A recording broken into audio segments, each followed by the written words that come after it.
कि अब बहुत अच्छे होंगे। तो आज हम लाए कक्षा 12 का हिंदी का MCQ क्वेश्चन आंसर टॉप में टॉप 20 बहुत ही महत्वपूर्ण है आपके 2024 बोर्ड के लिए। तो मेरे प्यारे दोस्तों, आइए हम अपने वीडियो को शुरू करते हैं। तो हमारा पहला प्रश्न है, ध्यान से देखिएगा।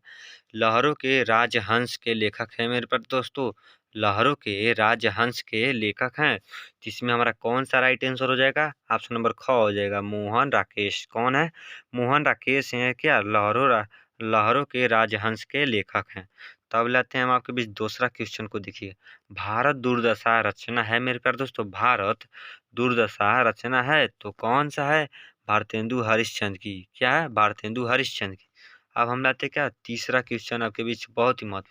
श्री चंद्रवल्ली नामक नाटक के लेखक हैं मेरे पास दोस्तों, श्री चंद्रवल्ली नामक नाटक के लेखक हैं। तो कौन है मेरे पास दोस्तों नामक के लेखक? तो इसमें हमारा कौन सा हो जाएगा? भारतेंदु हरिश्चंद्र। ऑप्शन नंबर क से हो जाएगा। तो मेरे पास दोस्तों जो बहुत ही महत्वपूर्ण रिलेटिव क्वेश्चन आंसर ला रहे हैं, पूरे वीडियो को शुरू से अंत तक ध्यान से देखिएगा क्योंकि बहुत ही महत्वपूर्ण क्वेश्चन है। आधे अधूरे के लेखक हैं, आधे अधूरे के लेखक हैं अथवा आधे अधूरे रचना है मेरे पास दोस्तों। तो इसमें आपका कौन सा राइट आंसर हो जाएगा? ऑप्शन नंबर ख, मोहन राकेश की है। क्या है? मोहन राकेश की है। तब लाते हैं हम आपके बीच पांचवा क्वेश्चन को भी ध्यान से। सूत पुत्र नाटक के रचनाकार है मेरे पास दोस्तों, सूत पुत्र नाटक के रचनाकार हैं। तो कौन है मेरे पास दोस्तों? ऑप्शन नंबर क से हो जाएगा, डॉक्टर गंगा सहाय प्रेमी। क्या है? डॉक्टर गंगा सहाय प्रेमी। अब हम लाते क्या छठवां क्वेश्चन को, बहुत ही महत्व। रेल का विकट खेल के रचयिता कौन है? इसमें चारों ऑप्शनों में से आपको ध्यान से देखकर बताना है। मेरे पास तो नहीं बताना है, तो आप बस देखकर याद कीजिए। तो हम आपको बता रहे हैं बस। आपका कौन सा ख से हो जाएगा, बालकृष्ण भट्ट। ये क्या है? रेल का विकट खेल के रचयिता है। अब लाते हैं सातवां क्वेश्चन को भी आपके बीच। लहरों के राजहंस कृति का संबंध गद्य की किस विधा से है? लहरों के राजहंस कृति का संबंध गद्य की किस विधा से है? किस विधा से है? तो मेरे पास तो कौन सा हो जाएगा? ख हो जाएगा, माटक। क्या हो जाएगा? माटक की विधा से है।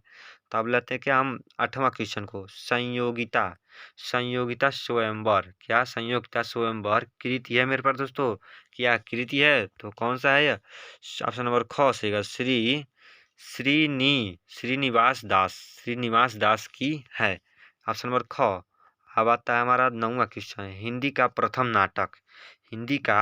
नाटक कौन सा है मेरे पास दोस्तों? तो इसमें आपका कौन सा राइट आंसर हो जाएगा? ऑप्शन नंबर घ, नहुस। क्या हो जाएगा? नहुस हिंदी का प्रथम नाटक है।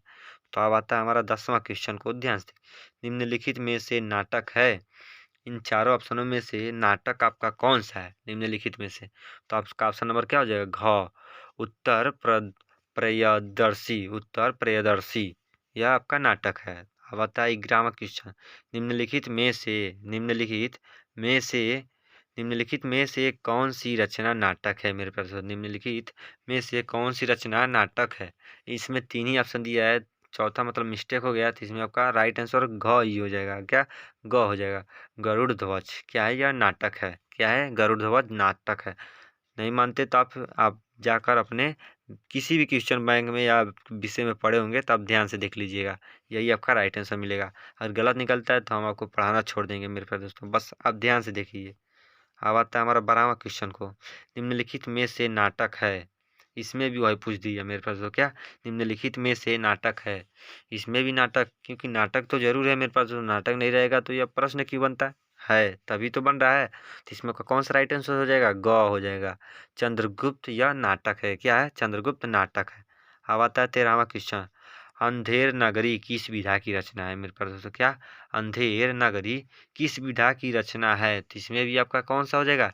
यात्रा वृत्त की। क्या? ग सही हो जाएगा, घ, यात्रा वृत्त की यह है। तो अब आता है क्या हमारा 14वां क्वेश्चन को, ध्यान से। रणधीर और प्रेम मोहिनी किस विधा की रचना है? रणधीर और प्रेम मोहिनी किस विधा की रचना है? ये आपका कौन सा हो जाएगा? ख हो जाएगा, कहानी विधा की रचना है। कौन सा हो जाएगा? ख। अब आता है 15वां क्वेश्चन आपके बीच। जयशंकर प्रसाद का नाटक है, इसमें जयशंकर प्रसाद का नाटक है, तो आपको देखकर बताना है कौन सा है। ऑप्शन नंबर क से होगा ध्रुव स्वामिनी, यह जयशंकर प्रसाद जी का नाटक है। अब आता है हमारा 16वां क्वेश्चन, अंधेर नगरी के रचयिता कौन है। अंधेर नगरी के रचनाकार कौन है या रचयिता कौन है, इसमें कोई फर्क नहीं होता, बस उसके रचयिता का हमें नाम चाहिए। कौन सा है, अगर आपको मालूम होता है तो कमेंट करें, नहीं मालूम होता तो हम आपको बता देते हैं। ऑप्शन नंबर ख हो जाएगा, भारतेंदु हरिश्चंद्र है अंधेर नगरी के रचयिता। अब आता है हमारा 17वां क्वेश्चन, निम्नलिखित में से नाटककार है, निम्नलिखित में से इन 4 ऑप्शनों में से कौन से नाटककार हैं इसमें से, तो आपका कौन से हो जाएंगे, ऑप्शन नंबर ख हो जाएंगे, मोहन राकेश, यह क्या है, नाटककार हैं। अब आता है 18वां क्वेश्चन को भी ध्यान से देख, ध्रुव स्वामिनी की रचना विधा में है मेरे पास, ध्रुव स्वामिनी की रचना किस विधा में हुई है, अगर हम बोले तो किस विधा में हुई है मेरे पास, तो कौन सा हो जाएगा इसमें, ऑप्शन नंबर ग से हो जाएगा, नाटक विधा की है, क्या है, नाटक विधा की है। अब आता है हमारा 19वां प्रश्न, भी ध्यान से देख लेते हैं। हिंदी में नाटक रचना, हिंदी में नाटक रचना का प्रारंभ किस युग की देन है। हिंदी में प्रारंभ नाटक रचना किस युग की देर है मेरे पास, किस युग की देन है जो हिंदी युग में नाटक रचना की होती है, क्या होती है, ऑप्शन नंबर ख भारतेंदु युग की है, क्या, भारतेंदु युग की है।